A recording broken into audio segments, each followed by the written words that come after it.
Hi, second graders. I'm going to share a book with you today called We Are Grateful. I was going to read this to you before Thanksgiving. This story is written by a Native American, and her name is Tracy Sorrell, and the illustrator is Franne Lassac. So the person who wrote the book is a Native American, and I wanted to show you a picture of her because a lot of times when Native Americans are depicted in stories, they are wearing traditional Native American clothes, but Native Americans that are living today are wearing clothes like you or I may wear, and for special occasions, different ceremonies and rituals, they may dress in traditional Native American attire, but on a day-to-day basis, it's 2020 and she's got on a t-shirt and some pants, just like you and I probably are wearing right now. So something cool about this book, it has the Cherokee syllabary, and so this was invented so that the Cherokee language could be written and shared and passed down from generation to generation. So this has been around for like 150 years or so to represent their language. And then the author wrote a note, and I thought it was kind of interesting, and it describes sort of why she wrote this story. We are grateful. So Native Americans are grateful for the land, and I thought that really went well with our science unit and taking care of the earth and recycling and composting and all that good stuff. So I'm going to read the author's note before I read the story. Author's note. Cherokee culture places a strong emphasis on expressing gratitude to Unilanuhi, literally, the one who provides all, or God. We also show gratitude for one another, animals, birds, plants, fish, the cosmos, water, and land. Cherokee people believe that recognizing and honoring the ways that the sacred and the duties of daily life are interwoven require effort, ritual, and awareness, but above all, gratitude. So we've been talking about being aware of how we impact our earth and then being grateful for all that the earth gives us. So I thought this was a perfect book to share. She says, I am grateful for the opportunity to provide a contemporary view of Cherokee culture in this book. From my childhood until today, there have been few books that show present-day Cherokee children and their families. Most have focused on our traditional stories or historical figures and events. Other books have misrepresented our matrilineal, mother-centered culture or perpetuated stereotypes, such as the existence of Cherokee princesses, even though royalty is a foreign concept for Cherokee people. So they think of each other as equals, and to have a princess or royalty is not something that they would be familiar with. So if you've read stories like that, they were made up. So this story is about present-day Cherokee family. We are grateful.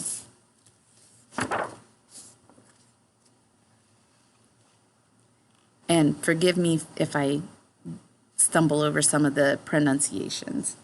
Cherokee people say Ojali Haliga to express gratitude.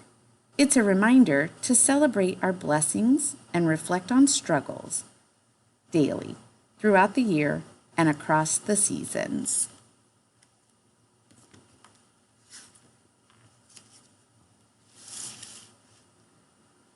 Uligohudi means fall. When cool breezes blow and leaves fall, we say Atsalahilaga. So they're grateful throughout the seasons. They're grateful for all the fall leaves. As shell shakers dance all night around the fire and burnt cedar scents drift upward during the great new moon ceremony, as we clean our houses, wear new clothes, enjoy a feast, and forget old quarrels to welcome the Cherokee New Year. So it looks like their new year takes place in the fall. And I can use the illustrations to make that inference. And you can see their bright colored clothes, but they're still wearing blue jeans. So it's kind of a mix of traditional. While we collect buckbrush and honeysuckle to weave baskets to remember our ancestors who suffered hardships and loss on the Trail of Tears, and have hope as our Elise, grandma, cradles the newest member of the family and reveals her Cherokee name. Elise means grandmother in Cherokee. I would like to learn how to weave a basket. Go out and pick all the things. That would be awesome. Gola, winter. As bears sleep deep and snow blankets the ground, we say, hasta la hiliga. I know I didn't say that the same way, sorry. They are grateful. I need to learn to be grateful for winter. Gola means winter. Gola-a. So they do a lot of the same things that we like to do in the winter. Build snowmen, go sledding, have a snowball fight. While elders share stories and we savor buttery bean bread and steamy hominy soup,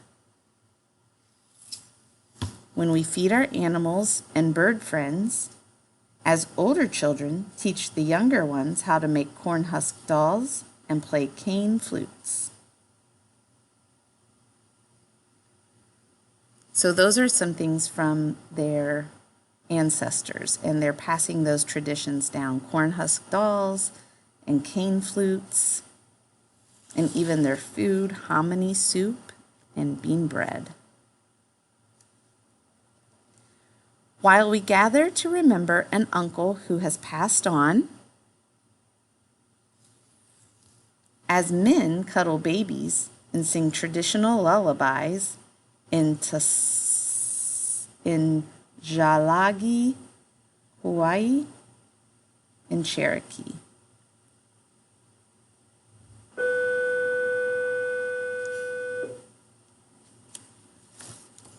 Gogei, spring. When showers fill streams and shoots spring up, we say, Asologehi. Sorry. Gogei means spring. Now this picture is gorgeous. I want to be in this illustration. There's deer in the background and all those flowers, and I can just hear the trickling water. Oh, that looks nice.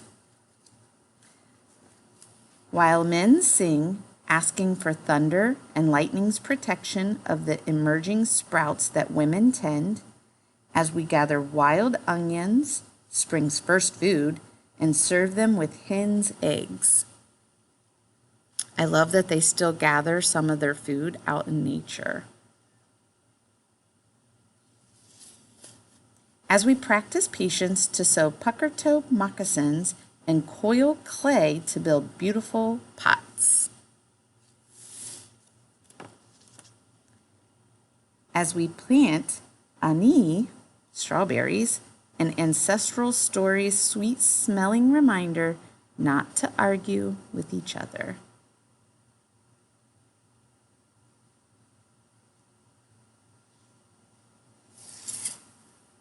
As we embrace a clan relative heading off to serve our country. So remember I said they're both members of the Cherokee Nation, well, the Indian Nation, and the United States. So they kind of have dual citizenship with those two things. I'll talk about that in a second. I don't remember if I said that already.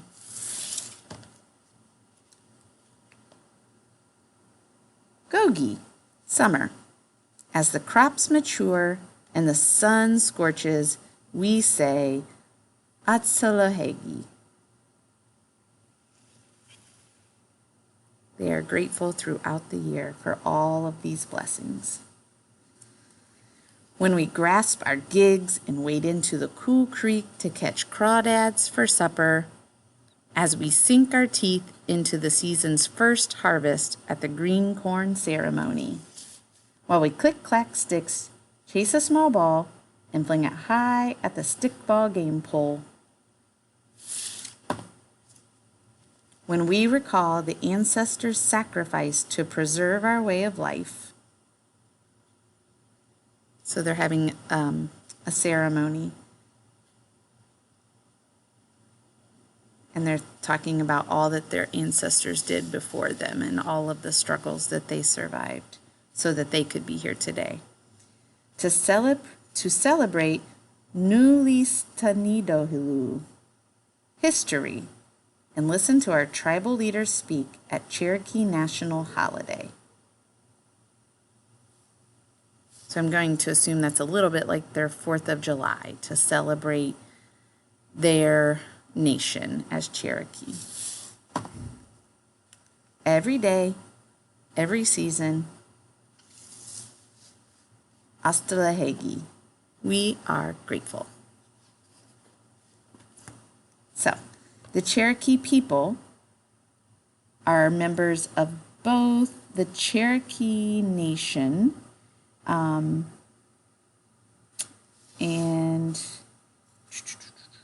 they are citizens of the tribal nation. So all of the different tribes kind of join together to make a tribal nation, and then they're citizens of the tribal nation and of the United States of America. And they're grateful for everything. So even though they've had a rough past and they still have many struggles today to have equal rights, they are grateful for all that they do have. So I thought that was a good story to help us remember that we have lots to be grateful for too. So to you, I say Astalahegi, or maybe I should look for the pronunciation again. Ojali Halegi. Ojali Helegi. Heliga. That's a hard word to say. I'll just say, I'm grateful. I'm grateful that I get to share that book with you. I wish you were here to hear it, but I hope you get to listen to it. I have a couple more Native American books that I'm looking forward to sharing, so hopefully you'll listen to those too.